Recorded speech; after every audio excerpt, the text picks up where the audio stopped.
नुसते आरोपी नाहीत, ते दहशतवादी आहेत. त्यांनी हत्या केलेली आहे भारतीय लोकांची. त्याचा अर्थातच किती निषेध केला तरी कमीच आहे. आम्ही आज शांततेच्या मार्गाने महात्मा गांधींचं एक भजन लावून आज आम्ही खूप शांततेच्या मार्गाने श्रद्धांजली अर्पण करण्यासाठी आज आम्ही इथे जमलेलो आहोत. आणि माझी एवढीच विनंती राहील की भारताच्या माननीय प्रधानमंत्र्यांनी 1-2 दिवसांनी का होईना पण सगळी माहिती घेतल्यानंतर एक ऑल पार्टी मीटिंग बोलवावी आणि त्या ऑल पार्टी मीटिंगमध्ये ब्रीफिंगही करावं की काय नक्की परिस्थिती आहे, काय झालं, काय नाही झालं, काय आपण थांबवू शकत, काय नाही करू शकलो. आणि अर्थातच भारतासाठी, भारताच्या ऐक्यासाठी ही वेळ काही एकामेकावर टीका करण्याची नाही. ही भारतातला प्रत्येक व्यक्ती, प्रत्येक नागरिक सुरक्षित जिथे आहे तिथे आहे आणि त्याच्यासाठी जे काही आपल्याला एकत्र मिळून करावं लागेल. आणि माझी सगळ्यांना विनम्र विनंती राहील की प्रत्येकाने आज स्टेटमेंट करतानाही खूप जबाबदारीने ते करावं. कारण का प्रचंड म्हणजे लोक अनेक ठिकाणी घाबरलेले आहेत, लोक पॅनिक झालेले आहेत. अनेक आम्हालाही फोन येत आहेत की आम्ही महिलांची एक ग्रुप आला आहे, अनेक घरी चिंता करत आहेत की विमानाने, ट्रेननी, गाडीनी जे मिळेल त्या पद्धतीने लोक येऊ पाहत आहेत.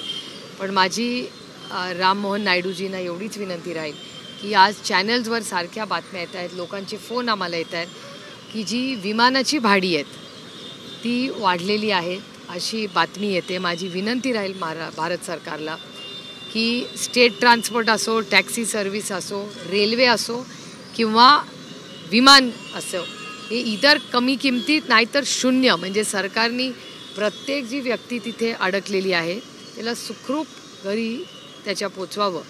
आणि ह्याच्यासाठी आम्हीही सगळे मदतीला तयार आहोत. फुल ना फुलाची पाकळी. आम्ही जरी सरकारमध्ये नसलो तर धीर द्यायचं काम, कोऑर्डिनेशनचं काम हे काल संध्याकाळपासून सगळेच करत आहेत. त्यामुळे त्याच्यात सातत्य ठेवून आपण प्रत्येक भारतीय, मग तो जम्मू काश्मीरचा नागरिक असू दे किंवा दुसऱ्या कुठल्या राज्यात राहत असू दे, तो कुठेही कुठलाही नागरिक असला तरी तो भारताचा नागरिक आहे आणि तो घरी सुखरूप पोचवण्या किंवा जो जम्मू काश्मीरमध्ये राहतो त्या नागरिकाची सुरक्षितता ही आपल्या सगळ्यांची आणि सरकारची नैतिक जबाबदारी आहे.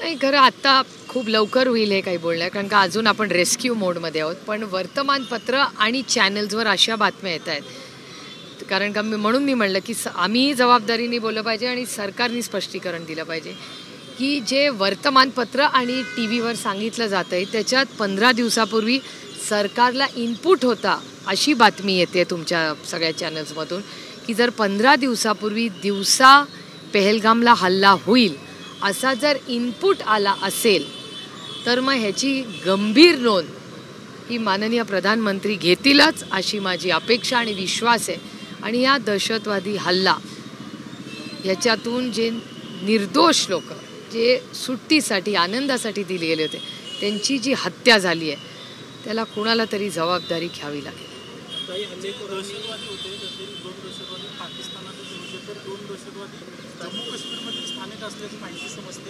मला असं वाटतं सगळी माहिती येऊ द्या. एकतर 2च माझे प्रश्न आहेत की इनपुट आला होता का नाही, आणि जर तो आला होता तो कधी इनपुट आला होता, मग त्या इनपुटचं काय झालं, हा पहिला मुद्दा. आणि दुसरा मुद्दा की हे आत्ता जे दहशतवादी म्हणे 4 जे सापडले ते 4च आहेत का त्याच्याहून जास्त आहेत, या सगळ्याचा डिटेल रिपोर्ट हा भारत सरकारला सगळ्यांनाच द्यावा लागेल. आणि भारताचे नागरिक वाट बघतायत, कारण का सत्य हे बाहेर आलंच पाहिजे.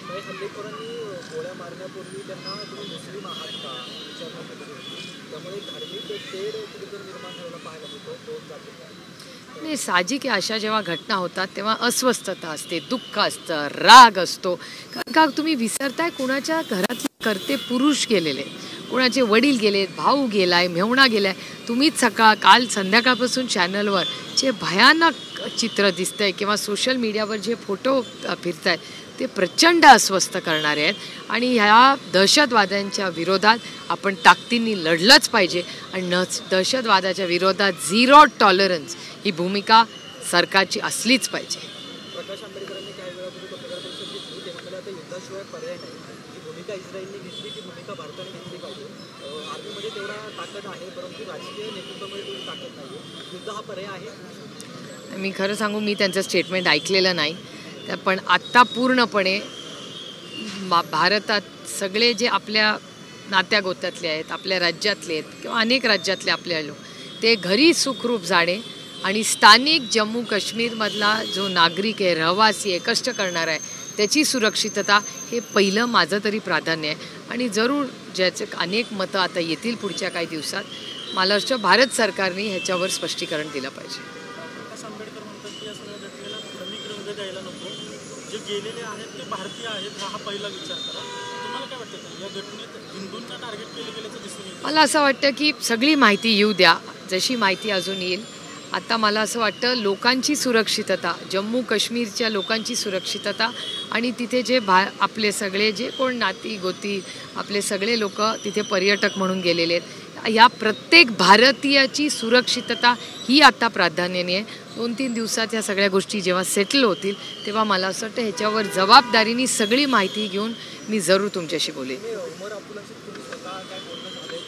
नाही, उमर अब्दुल्लाजी कालही माझं बोलणं झालं, आजही मी त्यांना टेक्स्ट केलं होतं. अतिशय अस्वस्थते आहेत, प्रेशरमध्ये आहेत आणि ते मुख्यमंत्री आहेत तिथले, पण शेवटी नॅशनल सिक्युरिटीचा हा विषय आहे. कारण का ती UT आहे, त्याच्यामुळे तिथली सगळी पोलीस यंत्रणा ही उमर अब्दुल्लांना रिपोर्ट करत नाही. ती आर्मी आणि पोलीस ही गव्हर्नरला रिपोर्ट करते.